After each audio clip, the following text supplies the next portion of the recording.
we never expected to get to after map number 1, the 16-14 victory for NRG, then going on to a map that we hadn't seen Vega Squadron on at all with this roster, not played overall for 4 months, and then they win 16-7.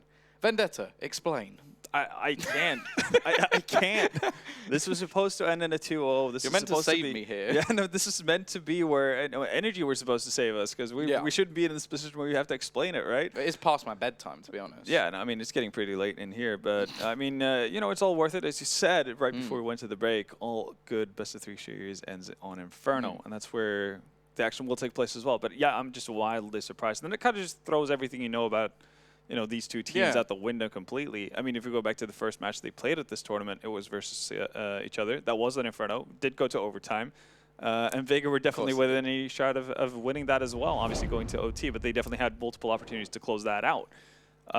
So I really don't know what to expect. I've been continuously impressed by how well the individuals on the side of Vega have done for themselves as well. I kept going into every series with Vega thinking to myself that, well, you know, Fuchi and Tony played a really good game now, but they're normally not able to do it at a consistent level, but they've been remarkable throughout the entire event. JR is always chugging along. Chopper's been getting better and better once we've gotten into the playoff stages, because he was somewhat missing really in the group stages. So everything is really just set. You know, the table's set for Vega to actually cause a massive upset, because there's no other way to describe it. Going into this, I don't think there's any sane person who would go with Vega over Energy. So, I mean, we could be looking at an ENCE Vega Squadron Grand Finals, which would be insane. Yeah, and it's weird that the way they've done it as well is we could be sitting here with a 2-0 already done for Vega Squadron, just with how close they were in the first map. Very true. How well they started. They were 11-2 up and lost 16-14. Then they managed to just smash their way through Overpass. And it definitely didn't look like, by any stretch, the sort of like puggy style. It looked like they were prepared. Like, we saw that sort of boost in towards the playground that I don't think I've ever seen any team do. It's like the reverse of what you expect, and I think that's what you should just call Vega Squadron. The reverse of what you expect, because that's exactly how this series has gone. That's exactly how they play the game. They play a more T-sided CT side than they do a T-sided T side. Yeah. Their gameplay makes no sense most of the time, but the fact is, it's sort of like the crazy person that they're so, like, they come up with something brilliant and no one else can understand it until like maybe 100, 200 years later, where they go, well, this guy actually had something. It's like the CS team version of Anders. Or like The World is Flat, all of those guys. Yeah, I mean, maybe they're onto something. I mean, at this point, we can't be sure about anything. I mean, and especially NRG, right? I mean, I guess if you want to look at one upside, this time Amapet, you know, the coach of NRG, will have had something to look at. Specifically, Vega Squadron playing against themselves, obviously, at the start of the tournament. But everything's just kind of thrown away, I mean, in terms of what you could have expected out of Vega, because we never should have been at this stage, you know, if things followed normal procedure. But that's kind of the cool thing about it as well, the fact that we could go into this completely, you know, fresh slate, and Vega are just gonna have to perform again, and they've been doing such a good job of doing it time and time again that I don't think we can really afford ourselves to doubt them anymore. Yeah, I think that's pretty much been the case a long way through the tournament. Like, I feel like the CIS side of the broadcast haven't doubted them anywhere near as much as we have. I think, like, you look at predictions versus Fragsters, it was all one side, all the other sides. Like, we sort of sat there going, oh yeah, Fragsters will take this, and then they ran over that one. Then we go into this game going, oh yeah, well, they've got to win Mirage, and even then they'll probably lose the next 2 maps, and definitely not gone the way it was expected. So they have been a team full of surprises, and I think a welcomed addition to this event, because they've definitely made it more interesting, more exciting. And in all honesty, at this point, I think seeing them in the grand final would really just make the storyline all the more impressive. It would be the complete Cinderella story at that stage. And hopefully, if they made it to a grand finals, you'd hope that they would be able to fight it out versus ENCE over 5 maps as well. We'll see, though. Still Inferno left to be played. And again, you know, with the fear of repeating myself and being completely wrong once more, this is a map that NRG are very good on. I heard Overpass was too. Yeah, it's funny how that works. NRG are actually, one of the teams who has a pretty broad map pool, or at least have had. And the complete opposite was the case for Vega, right? You saw that as a team that had a very shallow map pool in many ways. Not only the map pool being similarity with Tyloo, but also the unorthodox playstyle. But they've been able to battle through it all. So them coming into a map that they've gladly let be the middle ground and best of one so many times, even though they haven't found success, it's still a map they've believed in the entirety of the time. It has kind of turned around as well for them in a positive manner. We saw them, when they played versus Hellraisers, their entire, past match lineup would be red, full of losses, albeit none of them were being shutouts, but, they'd play close versus really good teams, then drop maps versus other sides that you'd expect them to beat when they're able to do that well versus top tier opposition. And they ended up smashing Hellraisers just completely. I think it was 16-7 on Inferno when they played it last. So I mean, if you're feeling so confident in a map when you're continuously losing on it, and you're finally able to turn it around, surely that has to be just the prime position to be in if you're Vega. Well, the other thing as well is I think it is worth noting here that this is probably one of the first times where you could say, in this tournament at least, the pressure is on NRG. Because nearly every other occasion they come into a game as the underdog. Like last time they were here, they were an underdog story that came through and got to the final. Here, at this point, they're expected to win the whole tournament.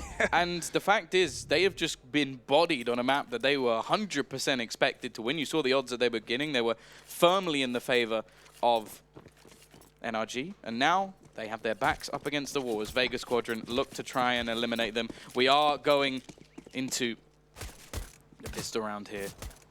It's going to be some aggression already from Chopper. What else do you expect from this team at this point? It is going to be the push down, but not finding anything early on. Look at this from Hachi, just straight out of the apps. Already finds an opening onto Breezy. And I'm just getting the tingles already that this is going to be just one of those games. I mean, if it isn't aggression the one spot, then it comes from a different one. Some Hoochie actually pushing all the way downstairs to find the opening onto Breezy.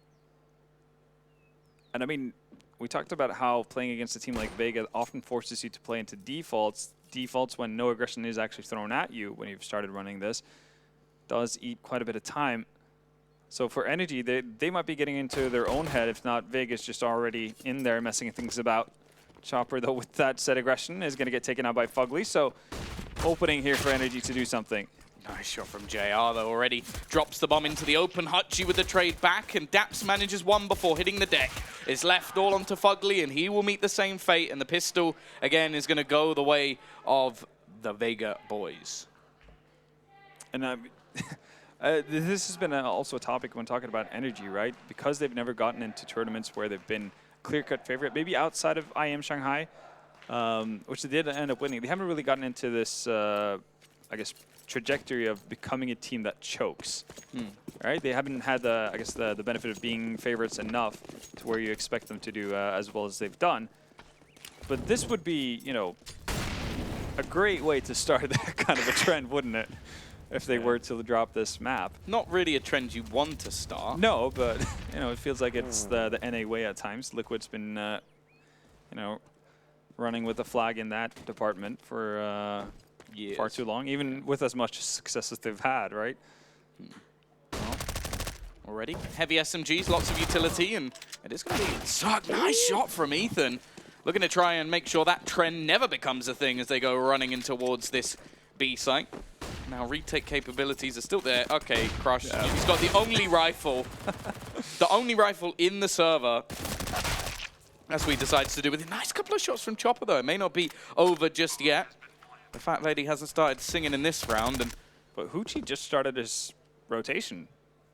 Yeah, he's a little bit behind the curve, and actually neither of these players have a kit. So unless they know exactly where one is, this is not going to be an easy task. Now, of course, every kill they get nets them an extra $600, gives them more of a chance going into the next round. But the fact is, the bomb's starting to tick relatively fast. They need to find a kit if there is going to be any chance of winning this one. Finally, with like minimal time left, Hutchie actually makes it to the site, maybe just to witness the bomb going off, because I think that's going to be it.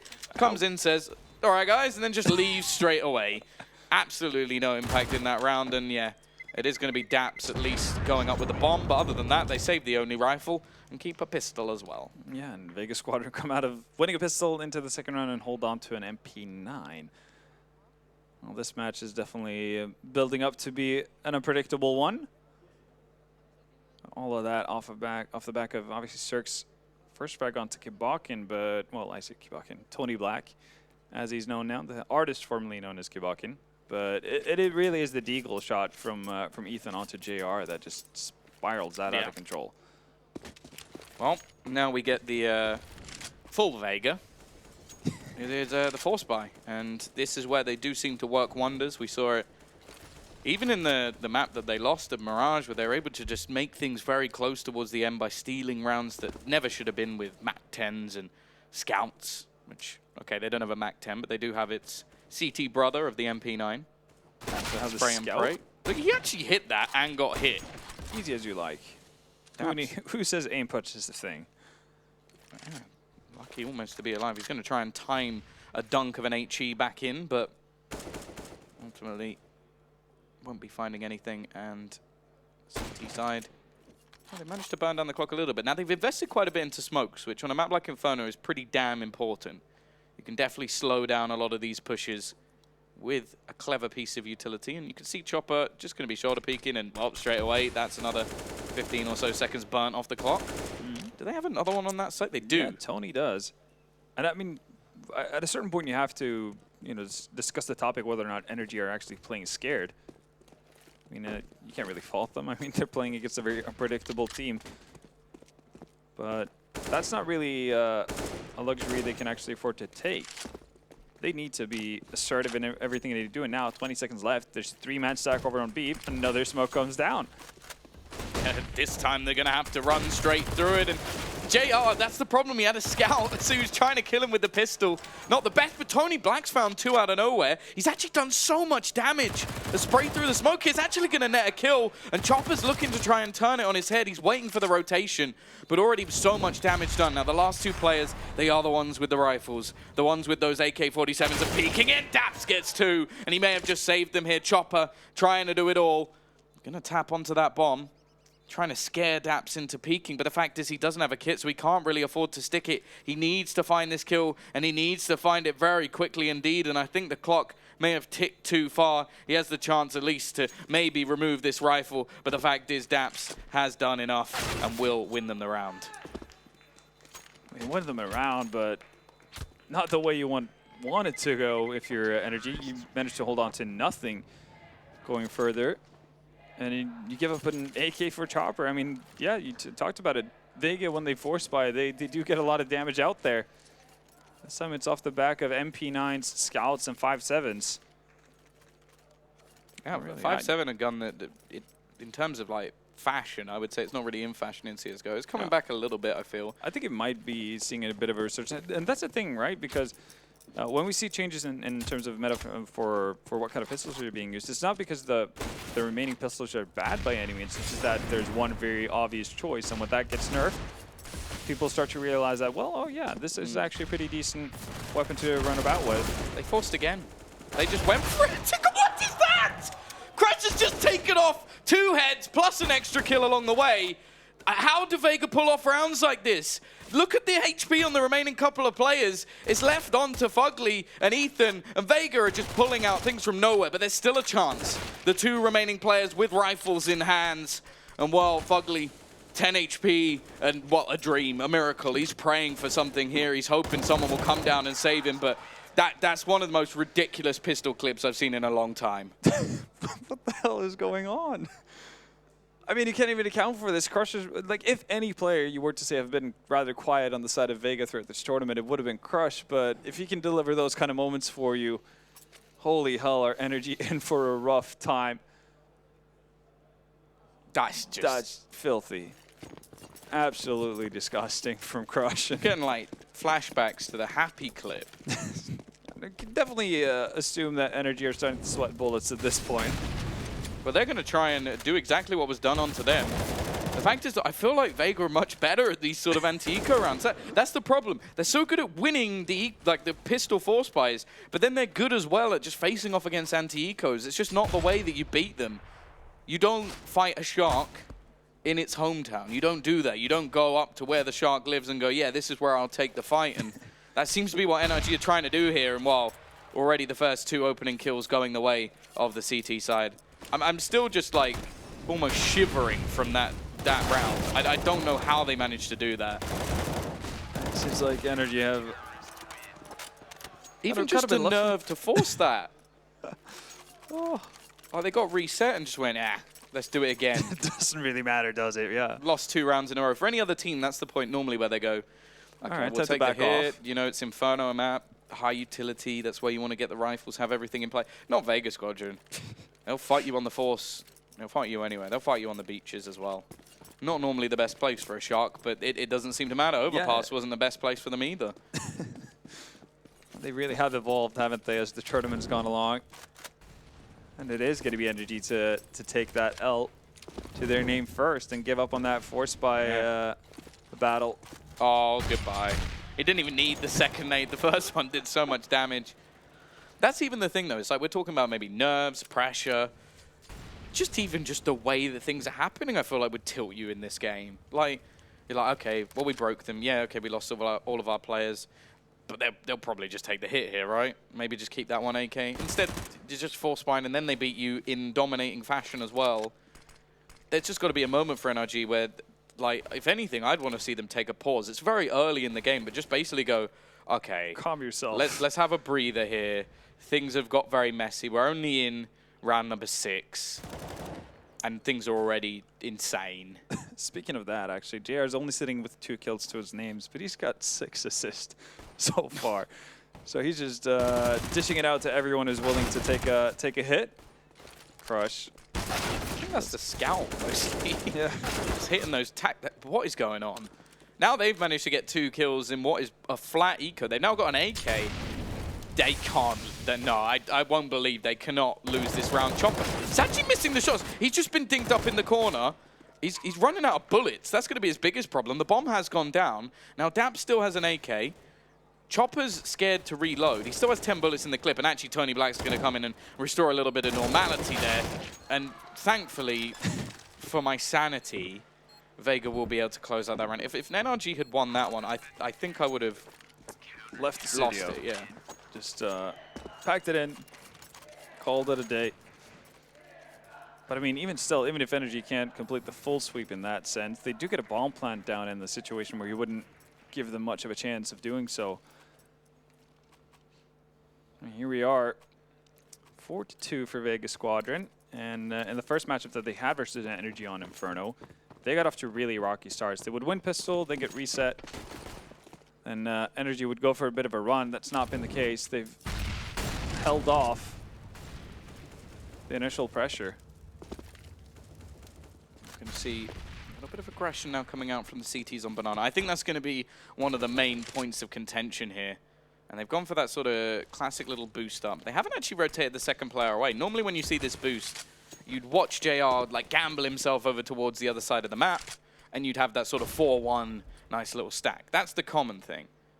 Not with Vega Squadron. They've gone for the boost, and okay, well, I think we're finally going to see the... Nope. No. Nope. I don't even know what they're doing at this point. I'm not even going to try and predict what they're doing, because it's not possible. Just let it all happen. Let it all hang out. And well, they are finally going to lose the control. Here's the thing, though. Okay, Jared doesn't have an op in this round, but usually when you see Vega Squadron getting pushed back to this point, if JR has an op, he'll happily just blindly go for dry peeks. He doesn't need anyone to flash for him. He could also be the sole defender on the bomb site at times, and he'll still actually just try to find a pick, which is very hard to really deal with if you're NRG. You're not really ever able to set up in a sense where you kind of want to line up your nades, your smokes, and everything instead of for an execute. JR is not going to allow for that to be the case.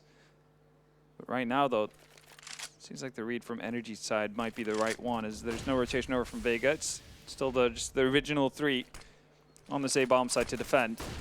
The clock. There's 15 seconds left for them to now make this execution onto the site. It's going to be a quick trade early on. Crush just trying to survive in the site, and he gives Chopper some space, and they're doing great work, but eventually it will be traded out. The T's, with literal seconds to spare, managed to get themselves the bomb plant, and now JR and Tony Black looking to try and retake this. Breezy from the pit will close down one, and now it is left all onto Tony Black. He has had a good start to this game. 7 kills to his name. He needs to make that tally up to 9. The problem is finding either of these players, they're just not peeking. They're holding in the corner. And Breezy, if he even faces out here, he's going to have himself a freebie kill. It will come close, but he wins the battle. An important one, a triple for him in the round, and a 3rd on the board for NRG. Yeah, but it's looking dicey the entire way for NRG. As you said, they start the execution onto that A-bomb site with, what, 17 seconds left? And they need a pretty flawless take on that side to be able to do anything. I mean, imagine a world where Vega actually does, I guess, the standard thing, which would have been posting up one of the 2 players up, at B up alone. To have a 4-man defense, I think NRG just fall completely flat at that stage. But that, even if Crush survives for 2 seconds, that's literally the margin for error there. Yeah. If he survives for 2 seconds, they lose the round on time. Tony, okay, tries his luck down banana here. Through the smoke, not going to find anything. And actually, Breezy has found a secondary aggressor. That's Crush to try to make his way down into mid. Not typically the thing you see with 1 minute and 40 left on the clock. Still, a couple of low players, though. And Cirque and Dabs have actually taken quite the beating. There's no one on B at the moment. We are seeing Chopper slowly rotate back in. He has no utility. He just has to go for pretty much a triple spray. And he actually gets stuck by the smoke there. Almost manages to find Cirque. He brings it back into at least a 4v3. And his teammate has rotated in. Now, they have absolutely no utility. They've got no kits. They've got no nothing. This is just going to be raw Angels. And still, they managed to find one. Hutchie is going to burn within inches of his life. And you almost wonder, it doesn't really look like JL's even going for this at all. He's just going to push into the bottom of Banana. He's going to just do as much economical damage as he can here as NRG needs to clear out from the bomb site. It's probably going to be what Hoochie decides to do as well over towards CT spawn. Actually, he's going to back further off. He doesn't have that much HP, nor does he have an op. JR. Ooh, that's a dirty shot from Breezy. He can actually pick that op up, or actually let Cirque do the job. That's a free op on the side of NRG, at least, going forward. And after the Mania runs out, it does equalize 4-4. Now the CT side, dare I say it, should take an eco. Should they, though? Should. They're doing pretty well for themselves when they opt not to. I mean, you can always get a couple of 5.7s and MP9s in there. JR has enough for a scout. Do you fancy their chances? Stop. Oh, they're actually... If you were going to do that, you'd say that Hutchie would drop in the scout. Anyway. Yeah, no. There you it's go. fair. Let's make it logical. Why not? Let's make it logical. No. It is just going to be the eco. Hutchie trying to be the hero. It's going to be one of the 2 players over on that A side, but after the initial, well, I say battle, there wasn't really one. He does actually manage to find that opening pick, and absolutely no damage done to him in return, so not a bad start. This is something it has done every time Vega has played that CT side of Inferno. He will just find it within himself to just walk into CPL, take a battle in second minute until something dies. In this case, it's Dabs to go down, and man advantage for Vega. Obviously still not exactly primed for success with 4 USPs. NRG this time actually haven't left too much time slip away from them either. Yeah, the fact is, though, they are pushing into what is the stack with the weapon on it. Tony Black. No, this actually can't happen. They're doing so much damage. This is basically an eco. And I think they're actually going to win this, Breeze. He only has 23 HP. Hutchie's still there. And I can't even commentate this anymore. It makes no sense. Oh, man alive. And it's so crazy to see the decision-making from Vega as soon as the smoke goes down. Instead of playing from behind, hoping that somebody from NRG's side is going to run through it, they actually dive into it, just chomping on everyone from NRG. I think the only one who gets to like a normal fight, if you can even call that, is Crush, who's stood on side initially, and he wins out his duel with 2 instant headshots. And right away, just like that, Vega back into it. This was meant to be the point where NRG took the lead, actually built up a bit of an economy, and could feel good about where they were going with this on the T side. Instead, it's Vega just out of nowhere. That's what's 4 USP, no armor, and a FAMAS. Huchi does pick up 3 kills, but I mean, the amount of attention drawn away from him and damage done by those pistols, it's just unrivaled. I just don't even understand. But either way, they now go into trying to face off against the Force by themselves. NRG attempting to do a Vega on Vega. And actually, Breezy will start things off quite well. Chopper, I don't know how he's alive around this spot, and eventually will be taken out as well. Maybe they will be about to return this, but there's still an AWP, and they're yet to actually get that bomb over to the site, which I wonder, I thought it might actually be on the balcony, but no, it's not. Daps also holding off rotations, and they are bringing this back. JR is still here with the AWP, but Daps has a chance to cut him off with the rotation. Oh, JR's going to move past the smoke, though. Gets Cirque, but trade is there, and that leaves everything on Tony. He does have a Molotov. Nobody from NRG have actually made it onto the site yet. Okay, the double peek. And that's going to be what works, but how is this game a thing? I don't know. They're going to force as well. Oh, yeah. No, at this point, I wouldn't have it any other way. It is the Force Spy Wars, which nobody's winning out on. Yeah, it's sort of one of those situations where it's like eventually someone has to lose. And it seemed like it was like NRG winning it. Like they won those couple of rounds, they wrecked the economy, there was 1 FAMAS, 4 USPs, and still Vega Squadron win, which then just throws the map right back into turmoil again of something that makes no sense. I imagine that Chad especially is really enjoying this. Oh, he's having the time of his life right now, scribbling away notes. I wouldn't be surprised if we came back to the desk and he just ripped out all his hair. Like, I would not be surprised. Yeah, free haircut though. Well, and also Thorin, he had no words last time. Yeah, I mean, it's not often Duncan's speechless. Yeah, with that overpass display from Vega. I think this may be a StarSeries exclusive. Like, yeah, it very well might be. I mean, this is just so out of the ordinary on every single level. I'm not even going to say that NRG has an advantage going into this. I mean, there's pretty much no utility on the side of Vega. They don't have the weaponry. And they even lose the opening duel. So, yeah, by normal standards, NRG should be in a really good spot here. Yeah, I have to say, I'm quite glad that in this situation I'm the play-by-play caster, because then I can just leave it all to you to try and analyze this. Yeah, I'm rowing my boat far out to sea. Well, at least in this round, Ethan is doing a very good job in the anti-eco, making sure that this time Vega Squadron don't manage to steal a round from nothing. He's found those first 2 openings, but you could just see how passive they're being here. They know that there could be something scary around every corner. There could be 5 players on B. Like, everybody could have been there. Like, that's the sort of scary thing, that they're almost being conditioned to play insanely safe. But it is the right call, because so far it's gone very well. They found those first 2 openings. The CT side have decided, let's just stick to A. If they don't go A, we keep our stuff, or at least that's what I expect.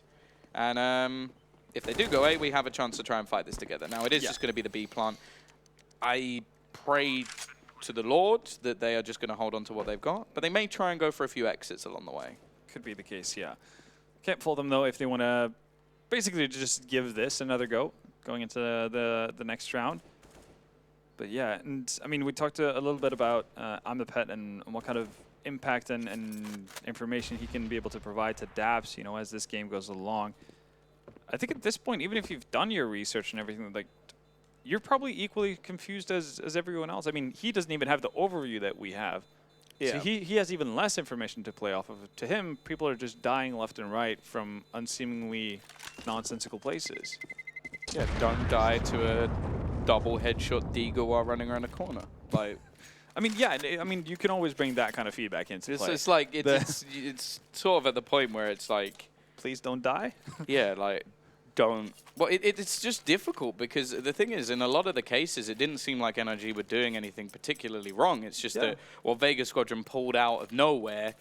You can't counter a lot of the time. So yeah, and I think one of the issues, it's kind of a double-edged sword, right? The fact that you mentioned that NRG are playing this rather safe, which again is the right thing to do, but they're getting into the place where they played it safe. They haven't necessarily gotten enough map control or any sort of clear indication as to what's going on with the remaining players on Vega. So they still let the clock run down significantly, and that's something that can bite you. Even if you end up choosing the right bomb site, even if there's only one defender on the side of Vega there, if he finds the right target, really, if he finds the guy carrying the bomb, that, you know, drops a little bit awkwardly and they're not able to regain it in time, that could also be a round lost. Here we go. Got the split screen. And it is going to be pushing into the slightly heavier stacked of the two. Now, bear in mind, the rifle that they have is on the other side of the map. On this site, they've got at least one of the upgraded pistols, but I say on the side, it's actually Chopper all the way in the spawn. Still, Dink's actually going to be hit, and, whoa, JR continues it up. He's actually still fighting, and they actually take themselves a man advantage. What's not even realized here by the T's is there's still two players on the other side of the map, and they're the ones with the rifle, at least. And they're just going to go running in here. I think they've expected this to be more of a stack. Still, they're trying to clear all these angles. But as you said, as you mentioned, the clock is now starting to tick. They've got 30 seconds left, and they're running right into these two remaining players. Crusher's been excellent with the dig. He doesn't manage to do anything, and they do clean up the remaining. But they're still a little bit low. Will the CTs actually challenge this? That's the real question. Well, they've gotten 1 AK to their name, so might boost their confidence a little bit. There is pretty heavy damage done onto Breezy and Fugly here, so I guess outside of the fact that Vega doesn't have a defuse kit to their name, if they did, they probably would have gone for it, all things considered. Chopper's actually still pushing here, even though he's managed to retrieve an AK. Maybe trying to take away a little bit of a vision from his opponents. Patchy, Tony Black even is going to be running away, even though he only has a 5.7, maybe trying to hunt down a weapon. I believe that they did find a kill on the other side of the map. So yeah, that's going to be a second AK found. Not a bad position at all from Vega, considering what was invested. But you have to worry, really, that that could have been so much more. Oh, yeah. I mean, Breezy surviving with low HP, Fugly getting tagged down as well from the Deagle onto on Crush. If Huchi, again, they line up pretty nicely as well. That's the crazy part, right? So if Huchi's in a situation where he has a Colt, or if he just is given, you know, half a second more, that could very easily be double kill, and all of a sudden it's a 1v2 situation that NRG has to fend off. Right now, if I'm NRG, I've got adrenaline pumping out the ears, and my heart rate is not in a good place. Well, they are still in the lead on the T side as well.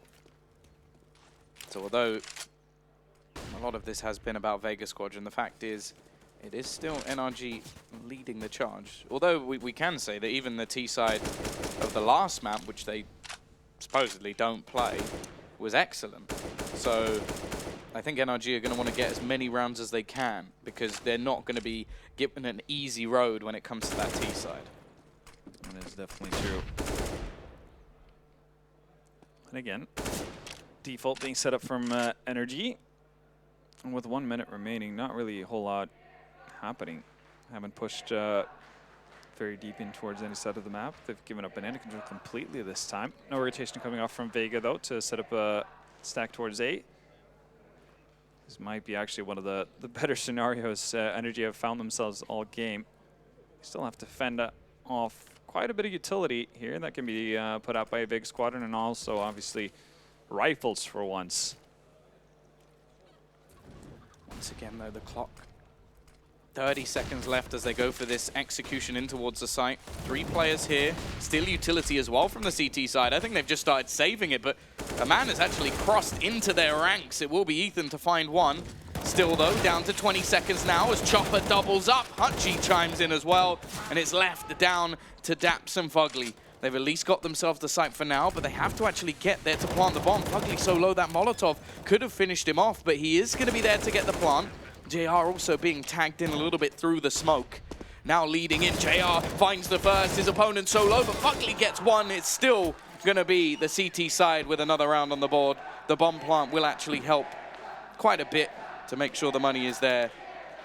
I think they're looking for an AWP. Yes. Try and get something else, Cirque or just utility. Cirque did die on his way out of balcony, but that off might have dropped into the gaps. Into the abyss. Yeah, never to be found again, but still a Vega round. just look at how chaotic it gets once you see those executions comes in. Obviously, NRG has a plan in mind. Ooh. Oh, he lost the AK and didn't get the orb. Oh, that's painful. That is painful. And for those who are probably thinking like, oh, why didn't you just press E? Because again, this game's broken. Yeah, and so if move on from that. Yeah, and if you know the E switch doesn't work, then there is still a chance if you're standing in close enough of a vicinity, and you drop your weapon, that it's just gonna get automatically picked up. So that's what he was going for, and just the timing of it was the worst. Yeah.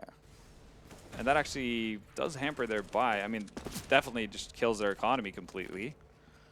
But I guess, yeah, wouldn't be a Vega round without something unique to it. They're now going to go for, well, which is a complete abandonment of this arch side. We're not seeing any challenging towards Banana either. Now the Molotov will actually force off the aggressive angles, but still, look at the B-side play. They've just managed to find both open as Chopper's now caught another in the apartments, and Vega Squadron, they may have had a dampener to their economy, but it hasn't hurt their round at all. Zerg hasn't really been able to make his impact on the series so far in a big way. Looking to change that as he moves over towards B. Bomb still dropped into bottom mid, but that's going to be retrieved by Fugly. So having your Opper on the T side of Inferno kind of play the role of entry is kind of a good way of depicting how things are going for you. And it feels weird talking like this much, I guess, in a negative manner about energy when they have 7 rounds on the T side. It's just that the way things have been panning out, you would have, you know, they've been in positions to do so much better. Well, this round at least, just a typical fashion, just running around the corner. Tony Black will make it 7-7, fair and square, as we go into the last round of this half. Now, I do agree. It's just the manner. Like, they've won so many sort of like forced buy rounds they never should have had. Like, we could have easily seen 10+ rounds here for NRG if they were just able to win the rounds that they should have won. That's the thing. That really is the key point, because I mean, NRG got to this point without winning pistol. Yeah, they were able to break NRG break Vega, excuse me, right off the bat after they won their pistol, but it has just been such a weird game. It hasn't followed any sort of normal trajectory of how you see a CS game being played out. Nonetheless, though, Vega looking to win at the first half, at the very least. And I have really no idea where to pin this. Like, where is this going to go once we swap sides? Well, the other thing as well is on the sort of other. Oh, don't give us a replay of that. Not a problem. Oh, they're going to give us this. He didn't even react. It's more like, oh. Oh, now I have to play with a weak. Ah, it doesn't matter for us, does it? Survived with all 5. They're going to get a full buy. Everything's fine and dandy for a Vega Squadron. Not so much for energy. They've got a ZZs on Daps, UMP on Fugly. I think the best round we saw from Daps, though, was with the CZ. Like, it was the round that they managed to steal. So I don't even think that's that much of a detriment. Like, he's managed to do very well with this weapon. I will say, in terms of the scoreboard, it's actually quite ridiculous for NRG. 9-9, 9-9, 5. Yeah. And the 5 is actually Cirque with the AWP, and I expect him to do a lot more over on the CT side, at least. It's not really an AWP's paradise over on his T side. Either way, the T side are looking to try and wrap quickly in towards Tony Black. It is just going to be an early trade as Crush goes down. Oh, nice shot from Chopper, but it will again just be a trade. The T's have gained a bit of control, and actually Breezy, he's shooting off so many players, he almost kills his teammate. However, the problem is they need to retrieve that bomb. It's been left over towards this library. JR with the cross as well will leave it down to just Fugly, but he's managed to find one. He can't bypass and actually hits the shot as well. It's the UMP to win a round. Of course, it's the SMG. And it will be the half going the way of NRG in the end. Yeah, and I mean, again, things swing in the fashion that you'd think like, oh god, it's happened for Vega again. Hoochie, right before he dies, sends off a nade towards Arch. That downs the bomb plant, or the guy carrying the bomb drops right in front of the library. But enough of that. We need to kind of cool things down, and so do you as a viewer. So we're going to have a 90-second commercial break, but when we get back, the second half is going to take place.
Welcome back, ladies and gentlemen, to what will be the deciding half. One of these teams is going to be making their way to the grand final to see if it will be easy for ENCE or if they are going to be finally stopped after what has been a... Well, they've been excellent throughout this tournament, obviously going 3-0 in groups. You can say the same for NRG, although... Well, does that mean this was their first map loss? Did they lose one versus... They 2-0 North. 2-0 North. So that was their first map loss that we saw on Overpass. Yeah. In the whole tournament. And I mean, the team that's brought them closest to a map loss previously were Vega in the opening match. So I guess it kind of makes sense in that way, but... Come full circle. Nothing has really made sense about this first half. Or this series, actually, when I think about it. No. Logic has gone out the window. The world has come crashing down around us. And, well, it's basically going to be whether or not Chaos can win over what I want to call normality in the form of NRG, Yeah.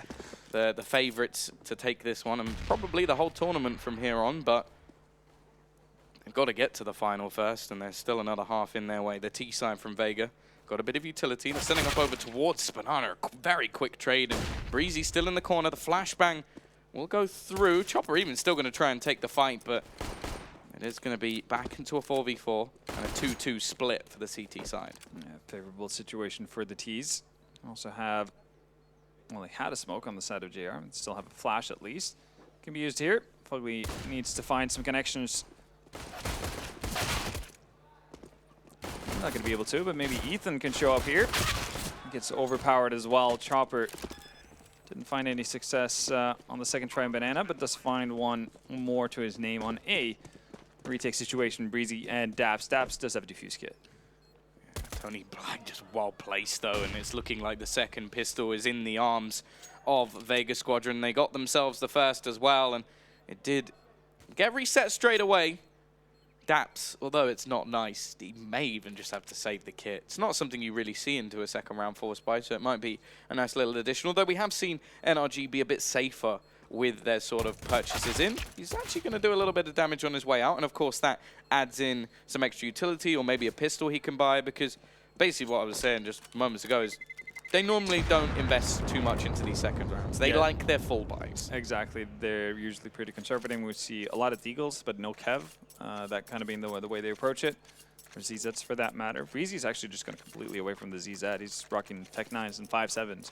We've seen the 5.7 be very proficient here, mainly on the side of Vega, though, in this series so far. They're actually going to go for it.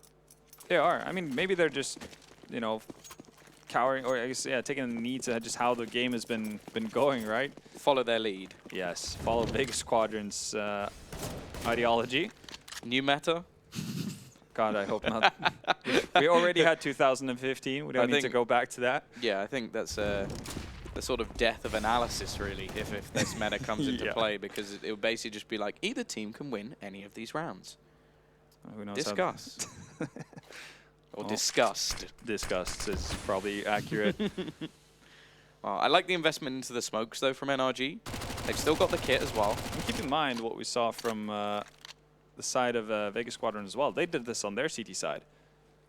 Basically forcing Energy to have to execute into and through a bunch of smokes, and that didn't really pan out as they would have liked, even though they won the round, but that's the one where Daps ended up dying. The only reason Chopper doesn't win it is because he doesn't have a defuse kit. This time there is a defuse kit on the side of Energy. Yeah. The thing I would say, though, is that I feel like Vega are going to be much happier to execute through a smoke than NRG would They've been there before. Because that's basically every single Vega Squadron round. They're just running straight into this side. They've got the SMGs to lead the charge. Nice start from Ethan, but it will be a quick trade back. He's doing more work with that CZ, though, and he's been able to even get a reload, but he will be traded out, and it is a rotation now coming in from Fugly.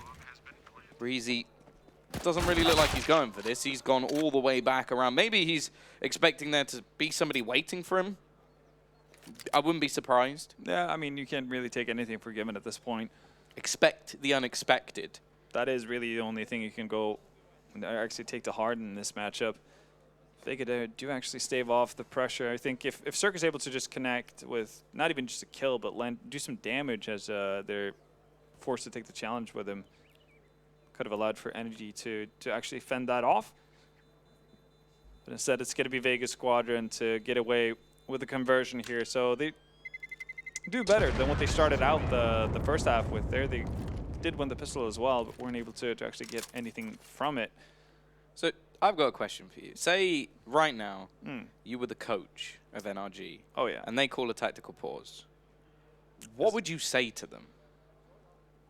That is actually a very, very good question. Again, at this point, I think it's too early to really read anything off or read anything into what Vega are doing in terms of T-side strategy. Yeah. I think it's more about the fact that you need to keep them level-headed, keep them, you know, well aware of the fact that they are, you know, I think on average, you know, better players than the Vega Squadron side is, and that's really what you have to rely on. Don't stray away from what you've practiced, and kind of go with your gut feeling, because that's pretty much the biggest indication you're going to have to be able to read anything off of what Vega are doing.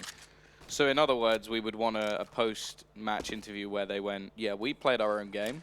I mean, not even that. Just like we, you know, rephrase it. We had confidence in what we were doing. Yeah.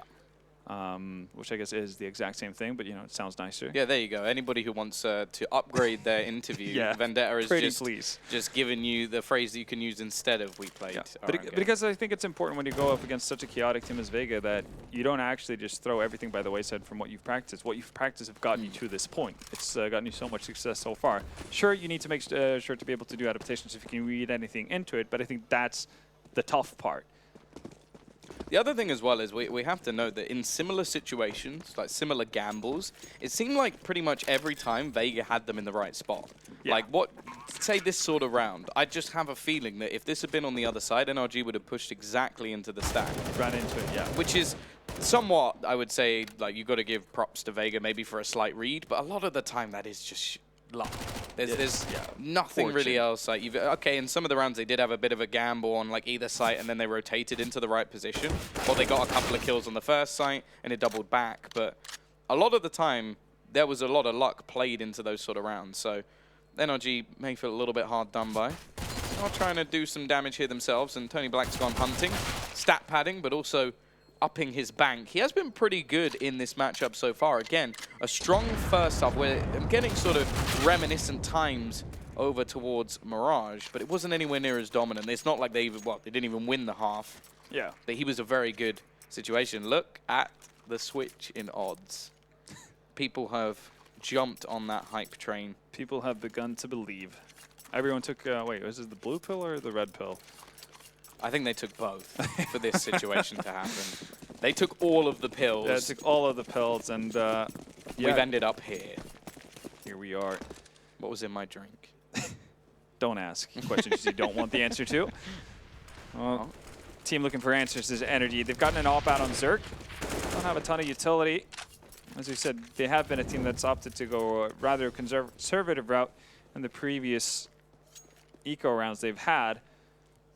Not forcing too much into it, so they've had better buys than this. MP9 on Daps. Sark needs to really just start to come alive. He's been really lackluster for the better part of the series here. It's not typical. Well, CT side AWP is where you do expect him to have a bit more impact. Now, a lot of damage has already been done by utility. It's still going to be a few MAC-10s, a bit of a bonus round, and there is Cirque to finally find the opening pick. Breezy in the pit as well, and Fugly with a nice crossfire there. This is an excellent hold coming out from the CT side. Not a single player lost. A great way to get onto the scoreboard. And while Vega Squadron, there's a buy coming. Yeah. The only really downside you could look at it for Energy in that round is the fact that Daps is nearby enough to pick up a weapon. But you can live with that. Fugly getting a 3K there in a situation where you probably would have been okay with him just getting one and grabbing some attention, which would allow for Breezy to get into play. That is absolutely what you need on the side of NRG. Something to feel at home, something to be kind of stabilized at one point. The game is just like going back and forth. So not going to be facing too heavily into middle. Normally quite an aggressive AWPer for the team, but maybe... It's been put in its place more often than not. Said the aggressor here is going to be JR over on the T side. That's a nice grenade, though. That's a decent amount of damage, and they get the first pick as well, and then follow it up with a smoke. It just sections off this T side. They may be mad, but they're not going to go running through that one. I think the more you can do on the side of NRG to be able to, again, stagger them, not allow Vega to get trades. That's where you want to go about it. JR so quick, wins out the duel versus Cirque. It's out of the better of him for the entirety of the series. Ooh, do they wrap around here? It looks like they're just going to stick to the A side. There's two players in the pit at the moment, which can be quite a difficult position to actually clear for the Ts. And they've actually started rotating a player over, but Hutchie, is he going to get the timing right? He does do a lot of damage, but takes some in return. He's down to just 13 HP. But this can be the call, at least from the CT side, that they know that they can't be wrapping round through this arch side because it's already been taken in control. And the CTs have now sort of got them boxed in. The remaining two players don't have to worry about rotations. They know the push is coming their way, and their utility usage is holding them back. Fugly has already managed to pick off one, Breezy with another. These two players in the pit have been excellent, and while JR is the only one to find any sort of damage so far in this round, he just wants to get the bomb plant, and I think he's just about going to have it as well. We'll give a bit of extra money into the next round, but not anything for Vega to write home about. It really is, and then yeah, it's that tandem of Breezy and Fugly from that pit position, just being able to, if not just getting kills, which they have been doing as well, but they're buying so much time. I mean, Vega's been, for the better part of this series, a team that just kind of goes in and don't really put any stops to their pushes, but they've been forced to off the hand of Breezy and Fugly. That might actually force them to lean more towards the B-bomb site at later stages of the round, but for now, even with the bomb plant, they're going to decide to save it up. Actually, well, I say that, but running out of spawn, of course Chopper would buy up with an AK. The hero play. And this doesn't really make too much of a sense. Well, yeah, it just doesn't make too much sense either. I mean, yeah, they're going to be in a true round loss bonus now, but giving up a fair bit of utility here. The thing you'd sort of say, though, is, okay, they'll have the 4 AKs. Him on a pistol, is it really that much of a detriment? I mean, yeah, no, I guess, yeah, that is true. The only thing is, normally you do this when your opponent has not just won a couple of relatively clean rounds. Like, it's normally better when they've got a little bit less in terms of money, because the fact is they can still buy back up, and that AK's already hit the floor. Obviously, that's very easy to say in hindsight. I'm hoping that they'll give that over to Tony Black. He is the one with armor, but at the same time, he is the furthest back, and they're just looking to already execute onto this site. Smoke's going to go down actually on the left side, try and section things off. Give that AWP absolutely no vision at all. Now, the nade does a huge amount of damage, and they've actually just been left behind a wall themselves. GR is actually going to strafe off to the A-bomb site really quickly. Probably just to make sure there's no rotations or just keep people honest about holding on to that A-bomb site. Now, never mind, he's actually going to find Cirque. That does help as well. It's not going to be any rotations out of the B-bomb site, though. They've already stacked themselves deeply on the site. But JR is a bit of a joker in this. He's picked up an AWP. Yeah, this could be a bit of a problem, but Ethan's doing a great job of just holding down the fort.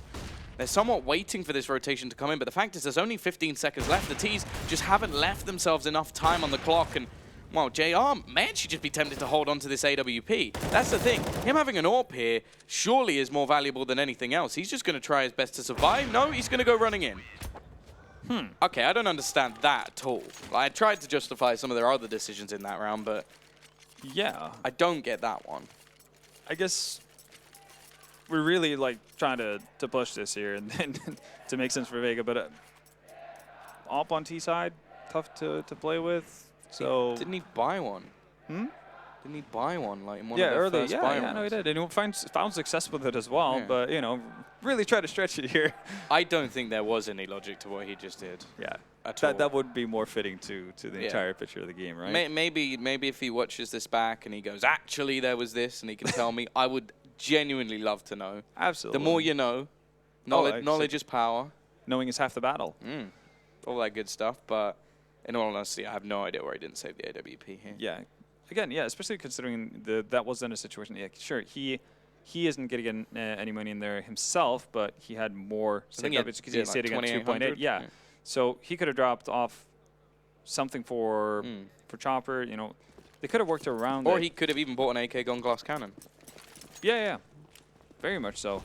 So a few interesting things there, but whatever. Moving on.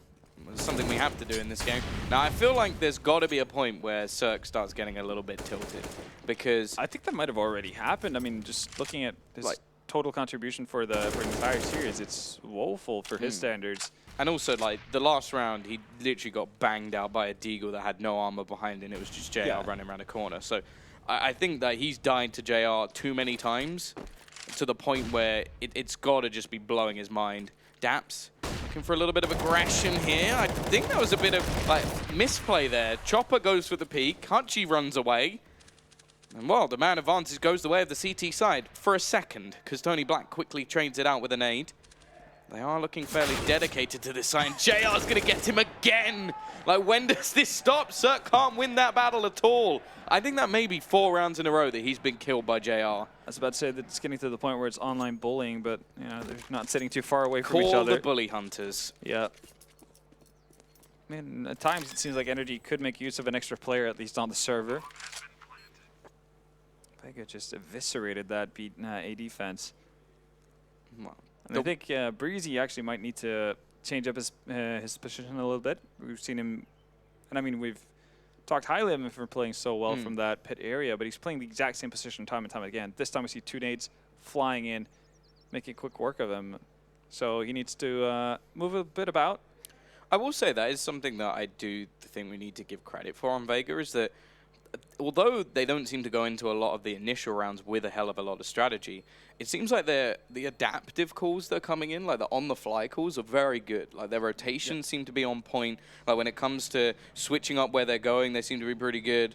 Like I think the calling has been great. It just seems that a lot of it is crazy. But so if anything, that makes it even better. Because it means that you're having to call within the madness of what this team is doing. And also the fact that they're doing so well, not going out of their, their comfort zone. Like whenever they end up somewhere with, whether it be 2 men down or, not 2 men down, but 2 men lost, traded back and forth and that kind of thing, they always end up in a situation where they're able to execute out of where they find themselves. So it's within, the means of what they're capable of working with. I think that's why we're seeing them find a lot of success. Still, though, NRG been able to string enough rounds together before this point to still maintain that double op. Yeah, the bank of Ethan and Fugly bailing them out there. I think they had 8,000 apiece going into that round. Well, actually, in fact, 9,000 apiece. So that's why they still even have a little bit of money to spare. They have this double op setup going once again, and they've left Ethan here. Now, he's, for me, is in a position which is a little bit too passive to already gamble a player all the way over. And you can see he's going to go for a bit of aggression here. This is super risky because that's already the site completely open. And the problem is, with most teams, they might have some hesitation here. Vega Squadron are not one of those teams. They're just going to go running straight in towards the site. And the CT side, they've already lost speed just based off that gamble alone. Actually took them a little bit longer than first anticipated, simply because one of the players on the side of Vega couldn't really decide whether or not he wanted to Molotov it or smoke it off. They do end up in the same situation in any case. That's a bomb plant down. It's 4 members of NRG deciding to give up on it immediately. They just need to hold on to their weapons. Yeah, I think probably the right decision here. But yeah, you need to. I mean, you need Ethan to, if not get a kill, at least have JR miss his first shot so you can stagger the push. He has not been doing that. That's the thing. Going into this T side, JR has been finding openers again and again. Most of the time it's been onto Cirque, I will admit, who's well currently 7 and 17 in the server, so definitely not having the best game of his life. And yeah, well, what a way to get back into the scoreboard, winning around flawlessly for the Vega Squadron side. But when I talk about like that B side position, I would have quite, if they'd like set him up, deep smoke, had him boosted up, or had him at least a bit further forward, then it gives him a chance. If he like sort of baits out a shot, falls back, throws down a smoke, then they can rotate a second player in. But that was just so much Ethan peek and get a kill and if you don't, we are screwed. And I don't think that they can ever play that versus Vega Squadron. And yeah, and funnily enough, that's kind of what JR does when he's left alone towards Banana. And for him it works, but he's had practice with it. Yeah. He knows what to expect. But again, still definitely a viable chance for NRG to bring this right back here. As you said, they had a bit of a bank left over, so they're going to be able to drop over a weapon to Ethan. Not an AWP this time, but still enough to work with.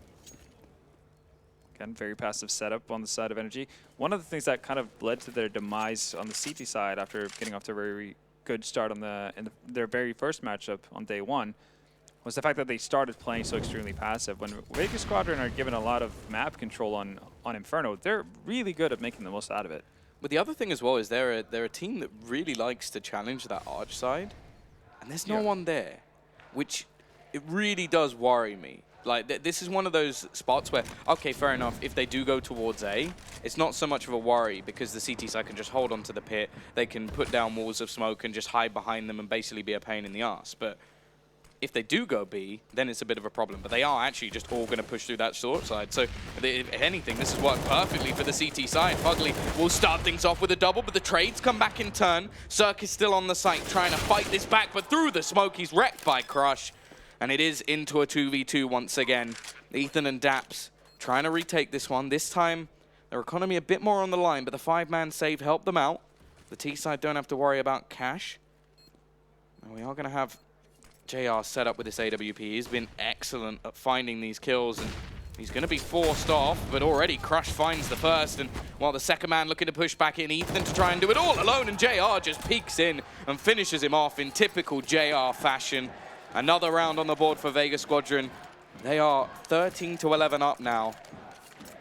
And, well, the CT side, the decision here is actually quite difficult. It's really difficult. You have 3 players in good enough position to actually buy up, get good amount of utility and everything, but there's 2 who are very much not so. And at that point, you have to decide what you value the most. Again, are you going to go for the safe play, which again is going to allow Vega potentially to get to 14 rounds? Or are you going to bank more or less your entire game on this round? That's really what we're looking at. Because it's going to be so tough. I mean, Vega Squadron are going to be, if they're allowed to get this round, which, well, NRG opts to go in here. I mean, Vega never have to be worried about getting reset if they can win this. And NRG are just going to be starving for cash.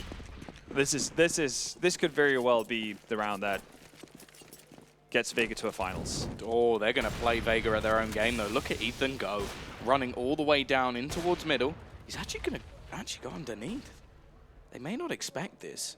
Now, Tony Black has walked past. He's got to be careful because there is still a second player in second mid. Hutchie, is he actually going to check here? This is all about timing, and Hutchie gets it right. He's going to find that opener. It seems like NRG are trying to play Vega Squadron at their own game. They're going to go peeking into angles that I genuinely don't know what's happened. It's like they are actually trying to fight them in their own playground. And this is definitely not typical of NRG. It might be the desperation kicking in as well. And to do it in such a massive round as well. This round is already over. I mean, you've lost 2 of your weapons, and they're pretty far forward as well. So, in terms of being able to retrieve them, it's pretty much the new mission of the entire round because Vega are going to win this. Fugly goes down as well, so now at best you can hold on to 1 additional AK that's been dropped somewhere. They basically just went to an aquarium and jumped into the shark tank and expected to come out alive. Yeah, nobody had chainmail on there. This is not the situation I expected to see. Third map, of course. One of these teams is making their way into the final, and, well, you can bet your life the T's are hunting to try and find these remaining weapons. If they can remove these, it's going to be difficult, and it just hasn't been Cirque's day. Every decision he seems to make is not the correct one, and Daps, well, he will fall as well. Tony Black with a 4K. He's now top of the board, 24-12. He's not normally the man you look to in this team to be the hero. But to be honest, over this series, he has been pretty damn good. I mean, you can go as far as saying for the entire tournament, he's become one to look for. He's been just outright fantastic. I just kept waiting for the game where it would start to really falter for him. You know, when he would start to even out, but for the better part of it, he's just kept on performing, solid performance, one after another. It's been really, really solid on his end. They're now in that driver's seat, firmly looking to try and take themselves into the grand final. Hence, may have expected to see NRG joining them, but unless they can turn things around, well, with not too much either. And this is what it comes down to. This is the map. They're going to give Vega map point. Yeah. Serious point. Well, they're playing, this time they're playing for OT. It already happened once. Yeah. Man alive. To be fair, they did manage to win that. But this is not a position that you want to be in. And again, they're struggling with their CT Science versus such an aggressive team. Managed to do it on Mirage at least, but Vega just been so good at working with the space that's been given to them. And I mean, the one time we see NRG try to go aggressive, you can tell it's definitely not in their wheelhouse as of right now. They don't have the same kind of comfortability as a team like Vega has.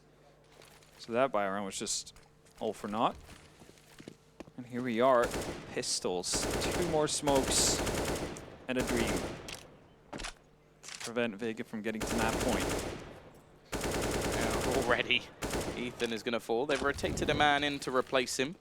Lots of utility being expended by the T side to now push in towards this site. They're trying to do a lot with very little. And, well, I think we have to say that Vega in their anti-eco rounds are much, much better than NRG in these sort of positions. They have been losing to so many ridiculous buys, and then Vega come back with their buy and just win it fairly comfortably.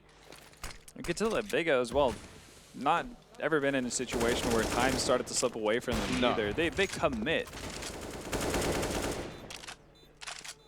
And what the thing is as well, I was saying it earlier in the game, it seems like when they commit, a lot of the time they get it right. Yeah. Like, even though a lot of that shit seems like sheer dumb luck, it just seems like they do. Like, they dedicate themselves to a site, and every single time they get it spot on. It is going to be 15-11 match and series point in the semi-final. NRG this time, well, it's funny, this time expected to get to the final.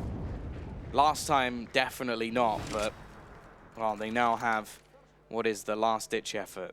They've got the purchase, they saved for this. They were playing for overtime.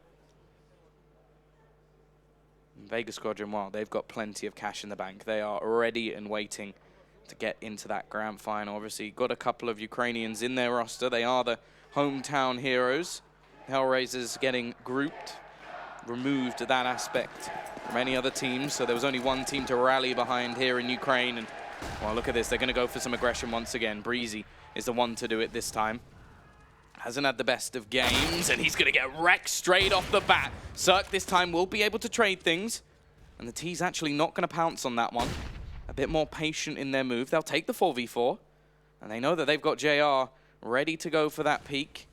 It is going to be Chopper, actually, and Ethan doesn't quite take the shot. He's going to throw his utility out, has to try and fall back here as they pull a rotation in towards B. I do have Daps moving in here to help Ethan, but it's going to be a lot of smokes. There's going to be a lot of Molotovs and flashes flying in their way in a matter of seconds. They're going through the smoke, straight in as usual. Daps finds one on the cross. Ethan's there as well to shut it down with the AWP. JR now the only one left standing, and Ethan's done it all. They needed somebody to step up, and he was the man to do it. Definitely so, and even with a couple of missed shots to start things off, he does eventually recalibrate his scope to land a total of 4 in that round. Oh, 3. Yeah, so in any case, a majority.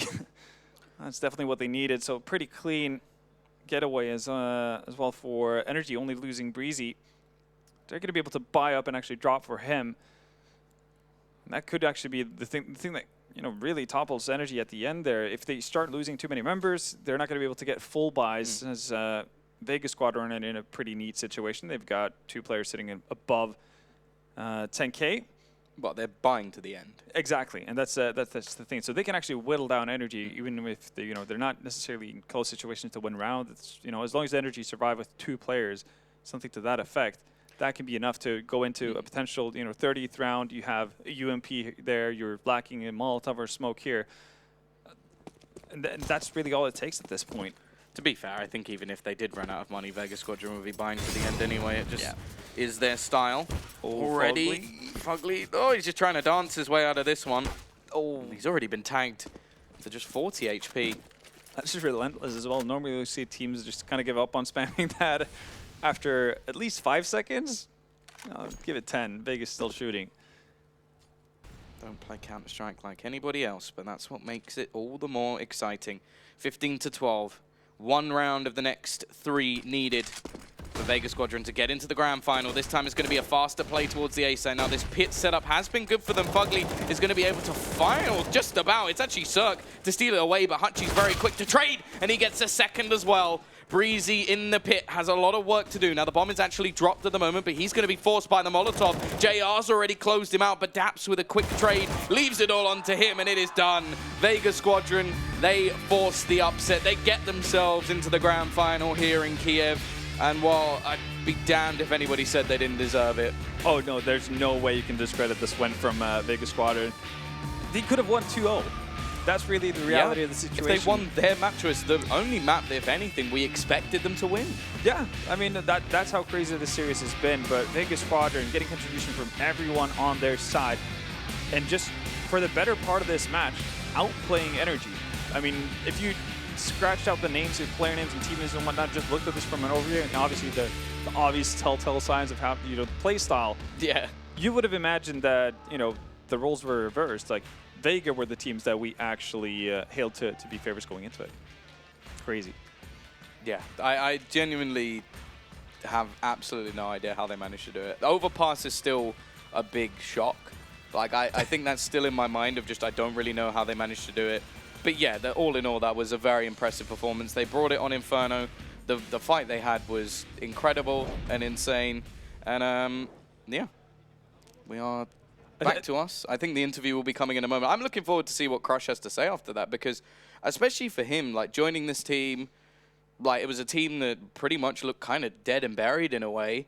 They've now come back. They got again into that sort of top 16 of the major. Now they're in the final of a $300,000 LAN event versus ENCE, another team who have never been in this situation before. Either way, we get a team taking home the trophy that I think if you spoke at the beginning, maybe a few people would have said ENCE at a dark horse. I don't think anybody would have put Vega Squadron in that grand final. No, I think the expected finals going into this would have been, Mouse, NRG, obviously depending on how bracket maybe plays North. out. Yeah.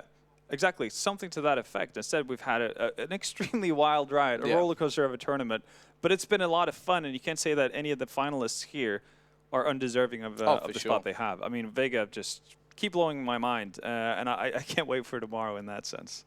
Either way, Frankie, it's your turn to take this away with Crush, and I'm sure he's going to be loving this moment. Crush, I'm sure our analysts have their theories, but why do you think you were able to get the better of the tournament favorites NRG? I don't know. As I said before, in group stage, we were confident, like every round, each map, we were confident till the end that we can win this game and we can win each round, and that's all, I guess. Now, you'd always vetoed Overpass before. You don't have a great track record on that map. So why didn't you veto it today? Like, I'm not gonna say everything.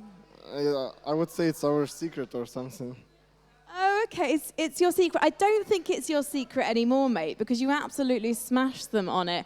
And you didn't actually win your own map pick. So how did you come back from that? Because at that point, all the money was on NRG. I have no idea. I don't know. I'm speechless. Like everyone played till the end. Like we won one full eco. Like we were confident, and that's all. Tomorrow in the final, you're in the final, Crush. You're going to be facing ENCE, and they're known for a very disciplined, tight teamwork. What about you guys? Because we know you're super aggressive, as we saw today. Do you think that that style can beat those very down-the-line boys? Like, I think you can win every game. it doesn't matter what style do you play if you're confident in it. So I think we can do it. And on a scale of 1 to 10, Crush, how confident are Vega Squadron? Like we are fully confident. Audience here in Kiev, are you confident that Vega can be your champions tomorrow? Well, I think the crowd is on your side. How does it feel to be playing knowing that everyone is cheering for you? Like it's insane. Like we were playing and the stage is even shaking. Like we can hear everything and it's crazy. And do you have a message for the audience? Because JR spoke to them yesterday, but now I want to give you a chance. Спасибо всем, кто поддерживает. Большое. Это очень приятно. Well, there we go. Well, Crush, I think they're dying to meet you, so I'm going to let you head off and meet the fans. As to you guys, thank you so much for joining us today. We need to head back to the desk to break that last thrilling game down. Holy moly, red beans and ravioli. They have done it. Vega Squadron have outlasted the likes of NRG, and that is a wrap for the entire semifinal here. And my goodness, Chad, you look startled. You okay, man? Good night. So, see you guys. We're off. You should do like some news reporting or something like that. Yeah, you could do like breaking news with Trace Stunner Saranthus. This just in, live, uncut, and unfiltered. We do have Duncan Shields with his professional analysis on this matchup on behalf of NRG.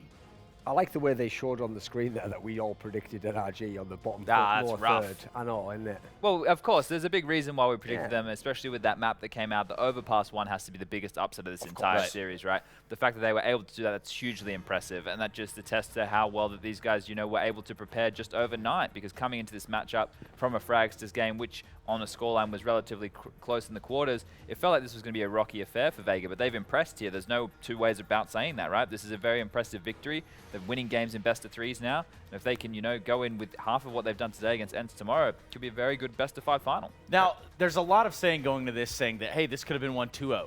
And perhaps in either fashion, the way you look at this. What do you guys have to say about that? Well, the other thing was as well, we set it up this way because NRG was so favored. All 3 maps were good for them. Obviously, the second map, Overpass, was like they 100% on paper were going to win this and 2-0 the series. So you have to give credit to, obviously, the Vega Squadron guys. They could have won the first map. They could have won Mirage.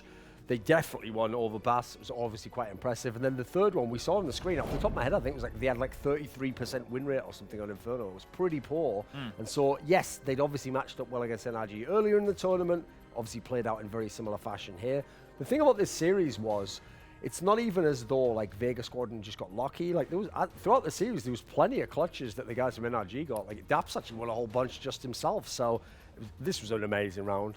That was a real game changer. Game changer, yeah. The thing is, what I've actually appreciated about watching the Vega Squadron guys is almost all of them had like big moments, like huge decisive plays. Nobody really like shrank from the moment. Tony Black, who we've joked and memed about the fact he's changed his name, it changed his entire game. Yeah, he's definitely been very impressive. While we're bringing up Daps, he was actually the second highest rated player for NRG in this that can't series. Be a good sign. Right, exactly. And the rest of the time we touted the fact that it was Breezy and Ethan getting all the work done and Cirque needed to be that third man. Definitely wasn't the third man.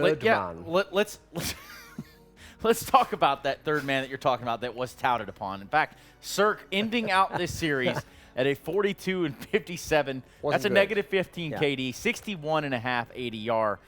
And that was not really an instrumental showing by him by any means. We can't put the whole, well, we're definitely not putting the whole blame on him by any means, but on a map like Overpass, where he normally has the highest rating for his team, or at least historically over the last couple of months, he definitely dipped off there in a map where they really needed him to show up. I think Ethan, however, throughout this entire tournament has played to the same level. That kid has been fantastic, and once again in this third map, even though it was a struggle, he continued to get put his numbers on the board and have impact in a lot of key rounds.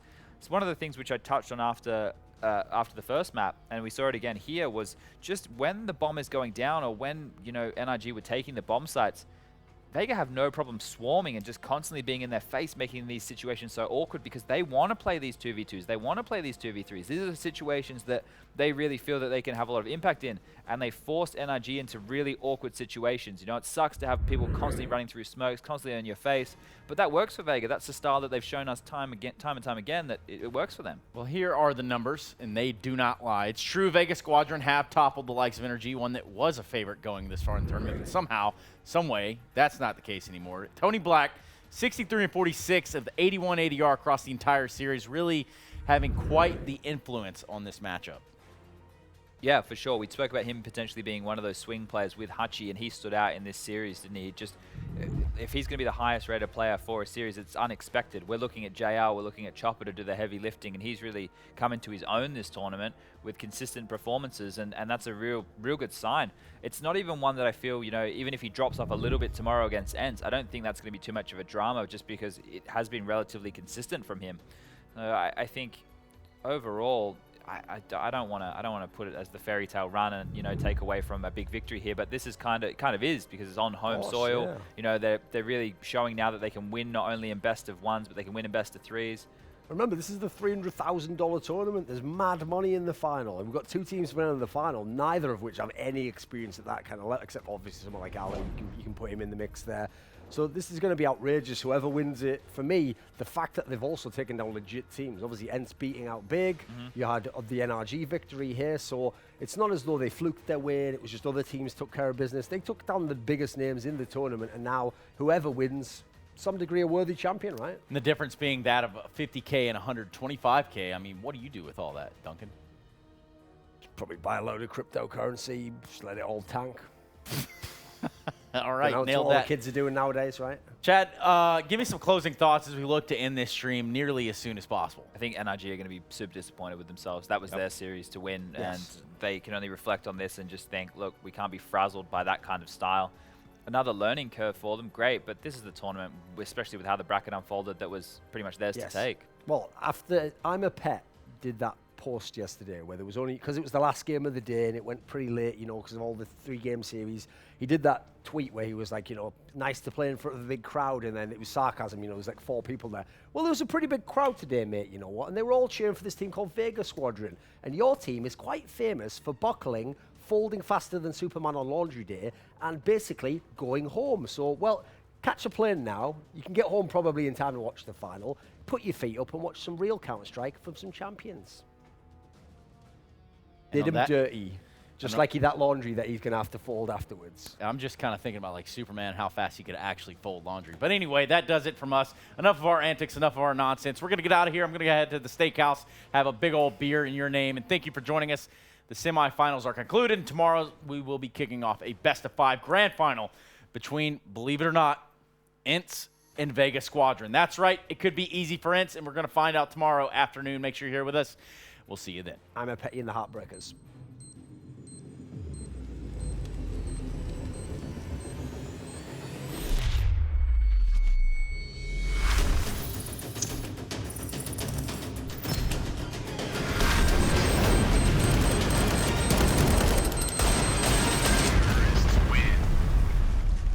Loot Bet.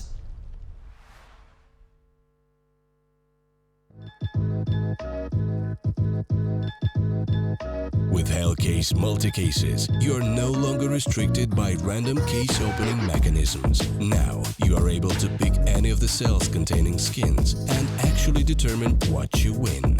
Use the promo code and dive right in.